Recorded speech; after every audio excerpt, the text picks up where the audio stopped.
There are plenty of pieces of media that explore human relationships. The pain of losing someone, the joy of making a new friend. But I've never seen a game so preoccupied with the logistics, labor, time, research management, and energy dedicated to building a network that keeps humans communicated. Death Stranding is a game that seems to understand that with a loss of infrastructure, a loss of commute systems and places to gather, we humans lose connection. And as we are all very well aware by now, being apart from other people does nothing good for the human psyche. The empty terrains that our protagonist, Sam, desperately tries to connect from one base to the next mirrors his internal desperation to reconnect with a lost relationship long gone. Death Stranding, it's a game that leans heavily on its ambience, its location design, in order to allow the player its solitary moments of gameplay to convey a lot of its core themes. Themes of isolation, regret, disconnection, and sometimes even hope. I think it's worthwhile to analyze the look and feel of the locations that this game offers. While you might be thinking there really isn't a lot to see in Death Stranding, a common sentiment that I have come across is that the game has an empty open world, that it's a proof of lazy and uninspired location design. But I think the places you visit do show that the team at Kojima Productions had a consistent idea of world building throughout the environments they present. I think the places you visit are beautifully designed and they aid in the game's story and its themes. During our playthrough, we will find some very clever decisions made to aid on the game's overall narrative, and it would be a shame not to talk about them. Hi, I'm Plum Powder, and I'd like to discuss with you the architecture of Death Stranding. Taking place in a post-cataclysmic United States, now reformed as United Cities of America, our protagonist Sam Bridges will dedicate himself to the logistics of reconnecting different points of this new nation, one delivery at a time. The game needs to heighten the sense of isolation and hopelessness for the story to feel urgent and meaningful. For a point of reference, we can look at another game that is set in a post-cataclysmic world like The Legend of Zelda Breath of the Wild. Here, while Link must travel long distances to complete different quests, you will encounter people, merchants, and settlements. It does feel as though rebuilding society's infrastructure is a pleasant and kind of inevitable part of human history. It feels as though it's already happening whether Link participates or not. Roads are being used, commerce is still going on, and at some point of the game, you even participate in the urbanization of a whole new settlement. Superintendent Link on the job.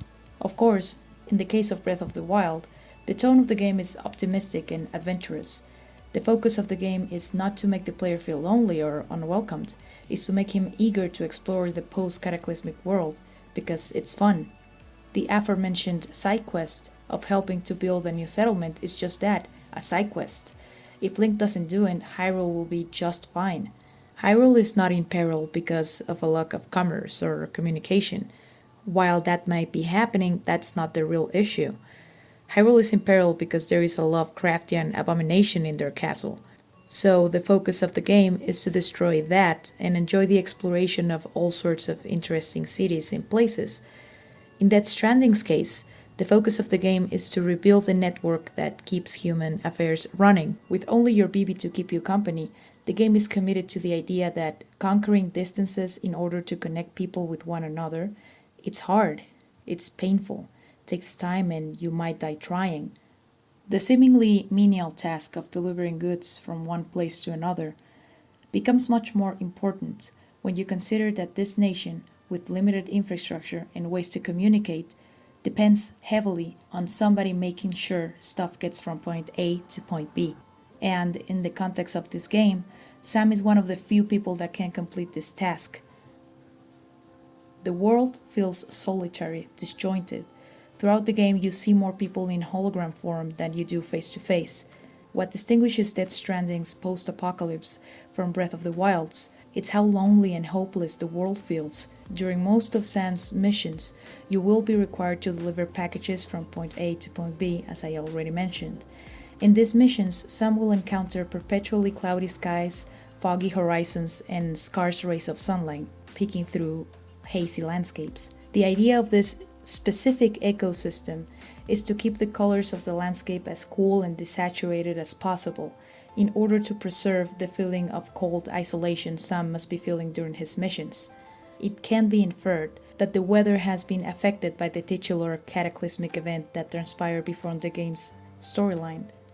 You know, I'm talking about regular weather, apart from the toxic rain that ages you and the BTs and all of that fun stuff. This weather, paired up with the hilly topography, constantly reminds the player that uncharted territory is where nature casts its most cruel punishment on humanity. Let's remember that landscaping is also architecture, and the fields and the snowy mountains that you must traverse were designed that way to heighten the sense of isolation that this post-Death Stranding world carries. It's no wonder then that the game's buildings, at least the post-Death Stranding buildings, have a very heavy-duty industrialized look to them. They are absolutely utilitarian and made to withstand the harsh environment. The post-Death Stranding buildings this game presents have no time or resources for softer and gentler materials. There are no place for warm tones, no clay shingles, no wood, no ornaments. What you will find are brutalist concrete walls protecting the cities where most of the population concentrates. This means that there is no embellishments on the walls apart from the structural elements themselves. Oh, and protective walls can be very decorative given the chance, as we've seen on Attack on Titan's walls. A good example we can look at are the distribution centers you start and finish your missions in, as they are supposed to be your oasis in this uncharted territory. These buildings are deconstructivist structures made from steel sheets whose smooth surfaces contrast the rugged terrain. Deconstructivism is an architectural movement, and one of its most defining features has to do with incorporating uneven, asymmetrical shapes while retaining the functionality of the building. Formally speaking, the idea is for the building to look and feel as it has been corrupted in some way, as if expected elements for the building have been torn apart and reconstituted in this new shape, that the visual harmony of the building has been disrupted and that the pieces forming the building don't conform to expected or familiar grids. Like, let's look at Fragile's umbrella for a second. See how it looks as if a regular umbrella has been torn apart and reconstituted? It looks asymmetrical, every shape pointing in a slightly different direction. The relationship between deconstructivism, which is a language that calls for fragmentation and disjointed elements, forming a familiar object or place, like an umbrella or a building, relates in a very direct way with the game's themes of social and emotional fragmentation and isolation. For the distribution center, we can see the deconstructivist language expressed firstly on the trapezoidal shape, with its off-center point of support. Minimal windows, most of the facility is underground, and the building comes across as a mini fortress. We can see sharp edges and an angular design, all dressed up with a metallic, cool facade. Sharp edges and pointy corners make buildings feel dynamic but aggressive, while rounded edges and curves make them feel flowy and soft. These elements make the distribution center, the place that is supposed to be your safe oasis, feel like a cold and hostile facility to arrive at. You see these elements again repeated in the new governmental office of UCA. This building is a deconstructivist, abstract, PlayStation 5 looking thing. And for the record, this is not me saying that deconstructivism or sharp edges in buildings are ugly, or that they don't look cool or good, or that they can look aggressive to everybody. I'm saying that it's noteworthy that irregular experimental shapes are the ones utilized to represent and contain the new American government facilities, like the distribution centers and the governmental office. For a little bit of historical context, when America was founded as an independent country, the architecture used most of its official and governmental locations was the neoclassical, which itself was based on ancient Greek architecture. Neoclassical architecture emphasizes symmetry, classical structural elements such as columns, and geometrical shapes. We can see examples anywhere from the White House to the Lincoln Memorial to random US postal offices. These aesthetic preferences are evident even in other popular American architecture movements, such as Art Deco, or Deco, or however you pronounce it, and colonialist houses. The language and taste of American architecture is very much shaped by these principles, so a deconstructive building might be jarring at first glance. I think it's not a coincidence that the location designers chose to contrast neoclassical and colonialist architecture that usually represents classic and American government facilities with deconstructive abstract buildings to represent the architectural identity of this new nation. During our playthrough, we will come across buildings from pre-Death Stranding America, and since these familiar places are dilapidated, it can be very disheartening. When we see a familiar place destroyed, it can give you the sense of loss and that something is gone, something that can never quite come back. And again, it can make you feel lonely, like a tie has been severed. I think this relates again with Sam's backstory and how his family disappeared along with the buildings in the identity that used to shape society. And now to regain a sense of normalcy and community, he must do what he can to help rebuild that life that he once knew. In Death Stranding, time and catastrophe has dismantled structures that used to shape and contain human society. Now, broken vessels that pour whatever is left of a bygone era into the wilderness. We can see in these old buildings the use of warm tone bricks and wood. These sort of structures and materials are now unfit for the current environment. This new nation, United Cities of America, embraces a new architectural language, one of functionality and sturdiness and sharp edges, pretty much out of necessity. The deconstructive architectural language is used to convey that the new buildings are just as sharp and aggressive as the environment itself. To be fair, not all is cold and gray and sharp and deconstructed. Like any good rule, there are notable exceptions. Natural hot springs can be found throughout your missions. These will give you stat boosts and will let Sam interact with Vivi. The water on the hot springs are often a bright blue, a milky cream, or a warm orange. These colors are noteworthy in the landscape of grays, browns, and dark greens. As a side note, if you're wondering about the orange water, it does exist and is usually called hard water.